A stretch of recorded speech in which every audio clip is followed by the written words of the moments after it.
getting away from the word leverage, which in basic English, you're saying that you wouldn't give them the $400 million in cash until the prisoners were released, correct? That's correct. All right, ladies and gentlemen, we played that for you earlier. Now we're going to get an opinion on it from the man whose opinion I value the most, Andy McCarthy, former federal prosecutor, National Review columnist, and author of Faithless Execution, Building the Political Case for Obama's Impeachment. And of course, Andy, you know, you've written so much about this, and we've heard so much about it, and Obama came out there incredulously, this is no story, this wasn't ransom, this wasn't a quid pro quo, and now the State Department spokesman today says, yes, we wouldn't give them the $400 million until they released our prisoners. So the story's over. Yeah, well, Steve, what I think we ought to do is you and I can go into the kidnapping business, but instead we'll leave leverage notes, and we'll probably be okay. That's the new word for it, right? Right.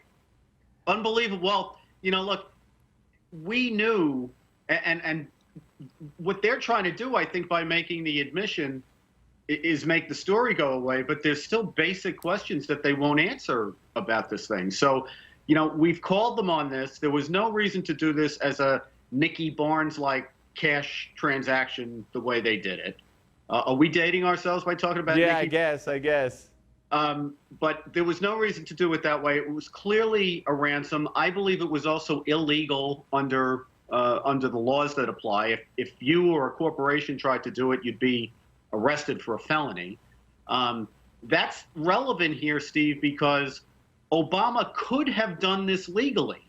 Even those of us who've argued that it was done illegally have to acknowledge that the president has authority, if he's transparent enough, to do this perfectly legally under the law. He could have done whatever waivers he wanted to.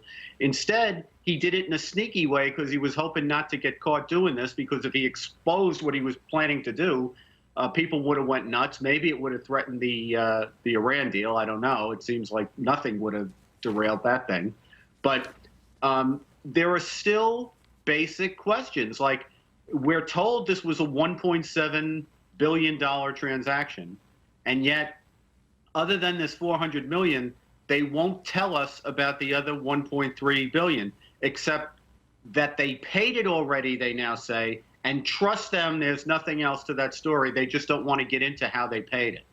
Yeah, so you believe that this admission, which, by the way, that there's a big debate on the liberal media today. Oh, he didn't say that. He didn't mean that. I mean, obviously he said it. I mean, is this going to have any further ramifications, or as you said a second ago, they're trying to end it with this, and will it end with this? Well, it shouldn't end with this, and I know that there are people. I know that Ted Cruz and Mike Lee in the Senate are both pushing this thing. I know that I think Pete King and somebody at the Ed Royce at the House, the Intelligence Committee there, are pushing on this. I hope they'll continue to do that because, you know, look, if they didn't want to give us the details of the $400 million because of how scummy it turned out to be, why do you think they don't want to tell us what they did with the other $1.3 billion? Right. Yeah, no, very good point. I mean, if it was an innocent story, they'd just out with it, right? And now, no matter how bad this looks, they still don't want to tell us.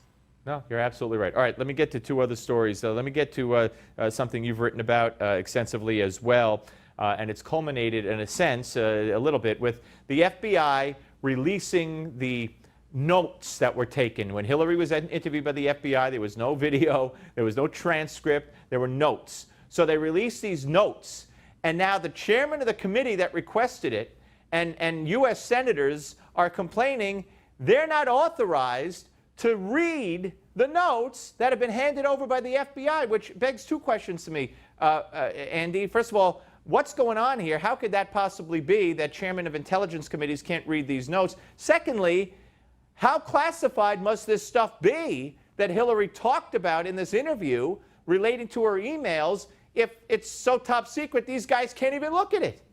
Yeah, well, Steve, that's the $64,000. Well, I'm dating myself again. But, yeah, I know. but that's the big question because, you know, look, as far as the not transcribed and she wasn't under oath and it wasn't recorded, that's the FBI's process. They do that with every witness, so I can't get too whipped up about that. But, you know, we were told again and again and again that there was nothing classified on these, on these emails, and that the whole thing was on the up and up. It was all, to the extent there was a problem, it was all an accident.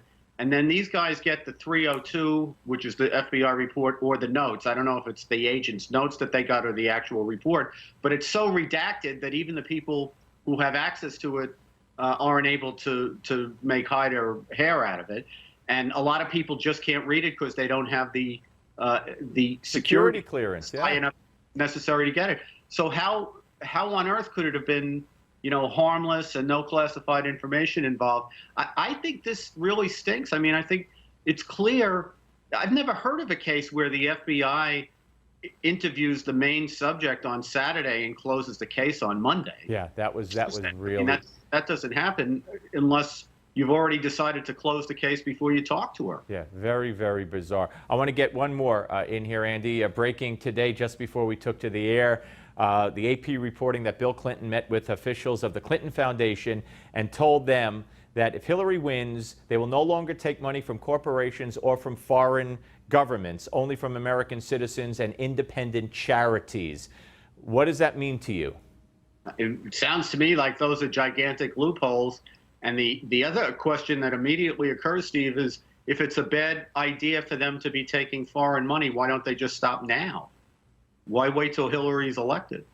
That's a great point. Yeah, that is a great point. But you don't see this as solving any problem because Americans could be conduits, correct? If they're big contributors, they can still try to get people in.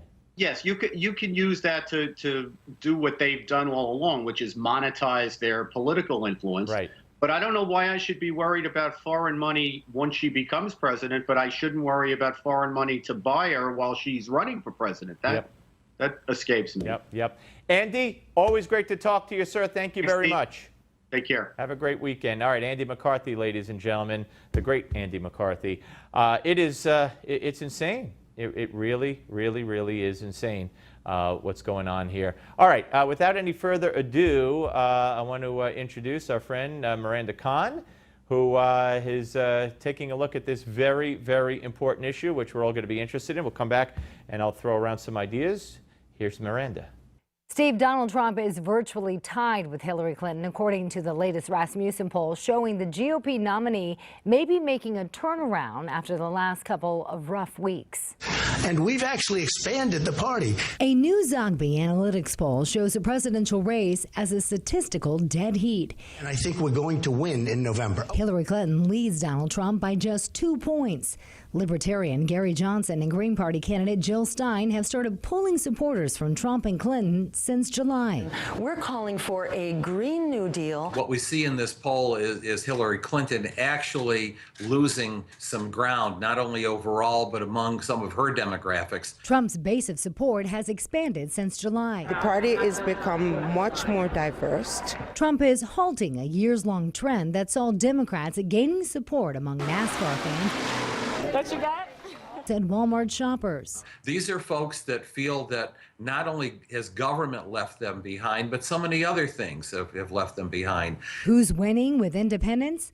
Trump has increased his lead to 6 points, up 2 from July.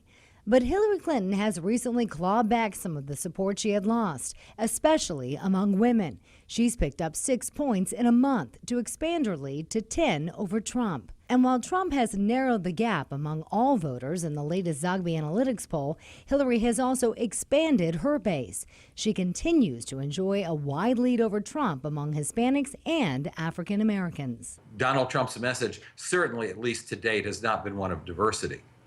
John Zogby also says Hillary Clinton is leading Donald Trump when it comes to younger millennial voters, but many of them are throwing their support behind third-party candidates. Steve, back to you. Thanks, Miranda. Appreciate it. See, folks, I told you this would be important to watch. It's interesting. I mean, this is one poll, but earlier in the show, I told you about the results of the Rasmussen poll, which has Hillary up by a couple. And when people look at polls, they pick and choose. But I think there's a lot of, as was indicated by John Zogby, who we're going to speak to probably next week on this show. There's some good points and encouraging points if you're rooting for Trump, and there's some worrisome points as well. And how, with a media that is sworn, allegiance to Hillary at all costs, how does Trump overcome the big problems that he has with women and with the other groups that you just saw documented? And that's the question.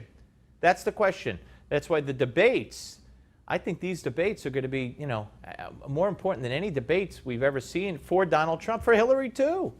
For Hillary too. All right, coming up, Larry Kudlow will be here to weigh in on the Clinton Foundation news and more. And then Give Me 5, which you won't want to miss either. Don't go away.